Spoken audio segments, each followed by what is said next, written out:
Hey guys, Liz Stapleton from elizabethstapleton.com, and in this video I'm going to be talking about what goes into making a perfect kick-ass Pinterest pin. And if you like this video, if you find it helpful, please take a second to like and subscribe. It would really help me grow in this channel. So let's go ahead and dig in. Okay, first I'm going to break this up into two different things. I'm going to talk about the pin image itself and then the pin description. So first up, the pin image. You need to be utilizing a 2:3 ratio, which could be 1000 by 1500 pixels or 600 by 900 pixels. As long as it's 2:3, it doesn't really matter. There used to be like super long, they were called giraffe pins, and those are getting cut off by Pinterest. There are some niches where a longer pin, like in the food niche, so if you're like a food blogger, longer pins do tend to do better for now, but it's not best practice. So like you may see some short-term success, but you're not going to see long-term success with those. So I think it's better to just do a 2:3 ratio and not have to worry about it, because Pinterest has always said a 2:3 ratio. Okay. Your image shouldn't include more than a couple of fonts, 2 to 3 max, because if you're doing more than that, it's getting really busy. It's hard to read. So limit the number of fonts and make sure they complement each other. And I would also include no more than 2 or 3 colors in those fonts. There's exceptions to this. There's exceptions to every rule. But keeping it sort of clean and easy to read is what you want, because you're probably creating it in like Canva or Picmonkey or Photoshop, and it's like this big on your screen, right? But it's only like that big on someone's phone. So one thing I do, and this is another tip, is make sure the font is large enough that when you zoom out to it being like 10%, you can still read it, because it's going to be much smaller on someone's phone, and a lot of Pinterest users are using their mobile device. So make sure it's very easily readable when it's very small. Okay.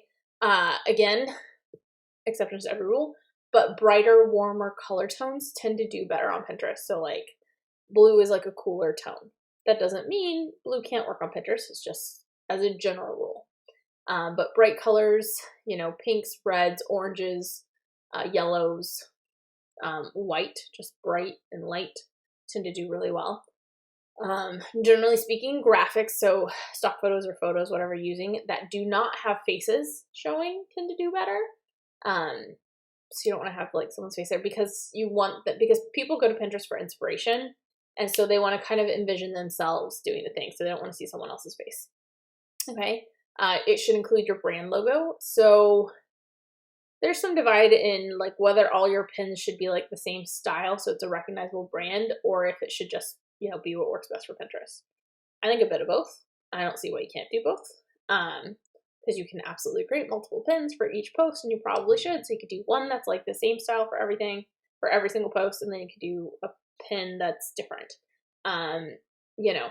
But always include your brand logo, even if it's not a particularly branded style. Make sure you're branding the pin by including your logo, because that's also makes it easier to like claim it if someone steals it. Okay. And also make sure you have a catchy, click-worthy title. Don't be clickbaity, but make sure your title, is interesting and will make people want to actually click on your pin. Okay. And then I talked about limiting the number of fonts. I would also use script fonts. So script fonts are very popular, but I would use them very sparingly, because they can be hard to read. So you don't want to use them a lot. And you want to make sure it's like big enough that it is easy to read. But also, and someone pointed this out to me a couple weeks ago, apparently like cursive is not taught in schools anymore. And so there are people that can't read script writing. So if you have a particularly like younger audience, you might want to like forego script altogether. If your audience is older, it may not make a difference, but just kind of have that in mind on who your audience is and what is going to be easiest and what they would want to actually look at and read. Okay. If you're doing a numbers post, because numbers posts do really well on Pinterest, like a list post, then make sure the number is huge. It should be a minimum of 2 times the size of the words that you have on there. So like if it's 11, I have one. I have an example. 11 tips to increase your Pinterest click-through rate. That 11 should be gigantic. Okay.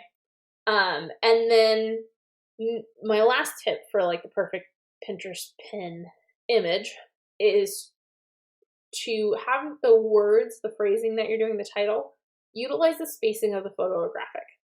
So if you have like a graphic, let's say it's like a desk layout, and so it's like all the desk stuff on this side, then have all the wording on this side. Don't have it centered where it's like covering but not. Like there's space for it in the photo, use that space. And if you want to see examples, go check out this full blog post over on elizabethstapleton.com. And I realize I keep looking at my screen as opposed to the camera, but that's because I'm reading my notes. So I do apologize, but that's just how I do videos.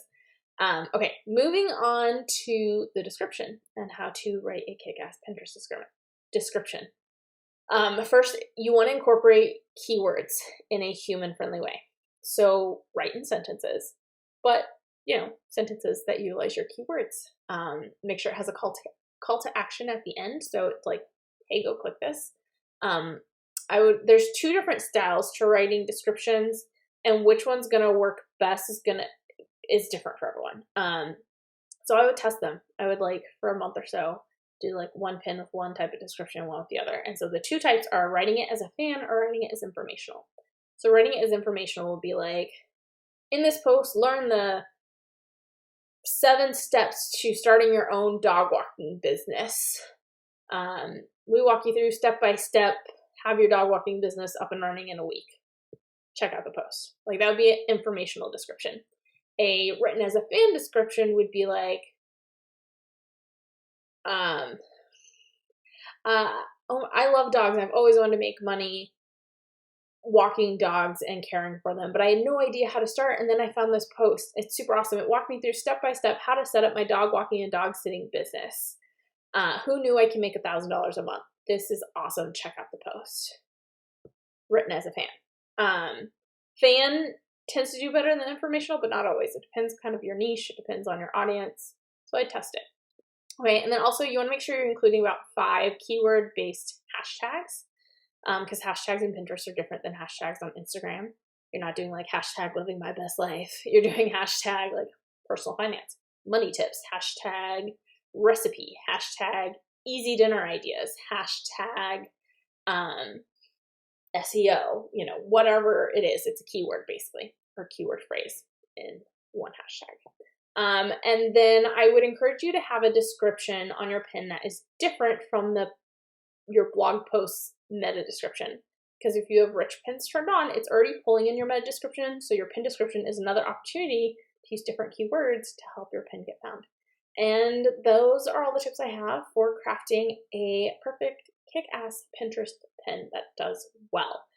If you found this helpful, I'd really appreciate if you go ahead and like and subscribe to the video. If you want a checklist of all these tips, head on over to the blog. I've got that for you. You can just, I give it to my subscribers because I love my subscribers. So you should be one of them.